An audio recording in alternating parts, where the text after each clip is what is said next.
केंद्रीय सरकारी कर्मचारियों और पेंशन भोगियों के लिए खुशखबरी का मौसम लौट आया है। 8वें वेतन आयोग को हरी झंडी मिल चुकी है और अब लाखों लोगों की नजरें इस पर टिकी हैं कि वेतन भत्ते और पेंशन में कितनी बढ़ोतरी होगी। लेकिन इस पूरे प्रोसेस की चाबी एक शब्द में छुपी है, TOR। आखिर क्या है ये TOR और आपकी जेब पर इसका क्या असर पड़ेगा, चलिए इस वीडियो में मैं आपको बताती हूँ। Hello and welcome to money 9, मैं हूँ मीनू शर्मा।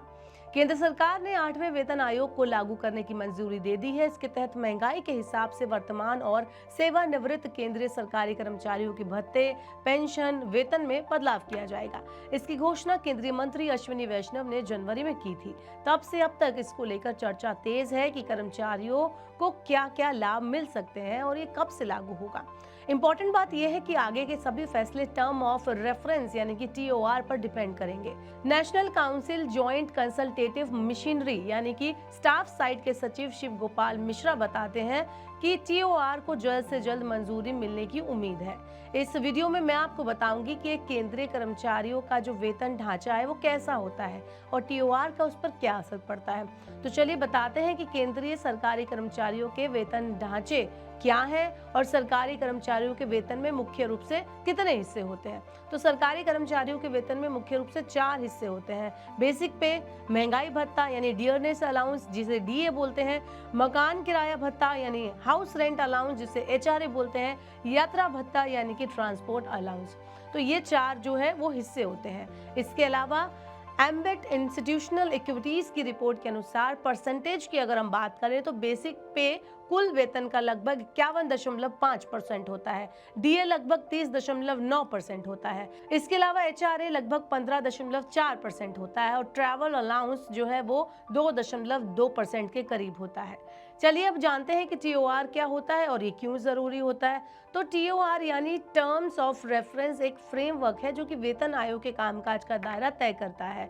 इसमें यह साफ किया जाता है कि आयोग किन किन क्षेत्रों में सिफारिशें देगा। अगर TOR मंजूर ना हो तो आयोग के पास आधिकारिक मान्यता नहीं होती और वो अपना काम शुरू नहीं कर सकते। इसलिए TOR का होना बेहद जरूरी होता है। इसके बिना आयोग द्वारा तय किए गए बदलाव जैसे बेसिक पे, स्ट्रक्चर, भत्ते, पेंशन संशोधन और अन्य सुधार लागू नहीं हो पाएंगे। अब 8वें वेतन आयोग की सिफारिशें कब आएंगी ये भी जान लेते हैं। तो एम्बेट इंस्टीट्यूशनल इक्विटीज की रिपोर्ट के मुताबिक 8वें वेतन आयोग की सिफारिशें 2025 के एंड तक आने की उम्मीद है। इसे जनवरी 2026 से लागू करने का शेड्यूल है। हालांकि इसका वास्तविक क्रियान्वयन रिपोर्ट तैयार होने, सरकार को सौंपने और सिफारिशों को मंजूरी मिलने पर अभी डिपेंड करेगा कि इसकी जो है वो लागू डेट क्या होगी।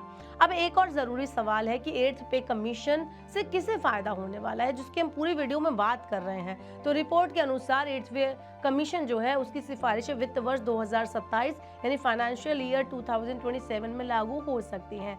इससे सरकारी कर्मचारियों और पेंशन में 30 से 34% तक बढ़ोतरी होने की संभावना है।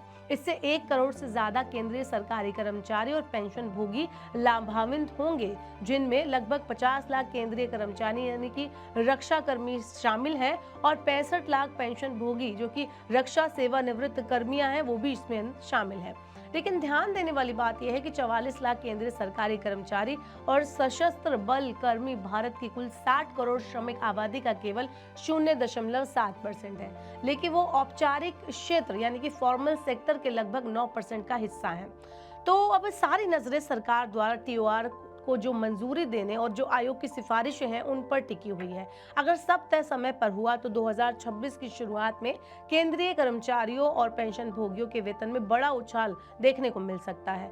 8वें वेतन आयोग की रिपोर्ट न केवल आपकी जेब भर सकती है बल्कि लाखों परिवारों की आर्थिक तस्वीर भी बदल सकती है। देखना होगा कि ऐसा कब होता है। आप हमें कमेंट बॉक्स में बताइए आपके हिसाब से कब ये लागू होने वाला है और ये कितना सही है। आप हमें कमेंट बॉक्स में बताएं।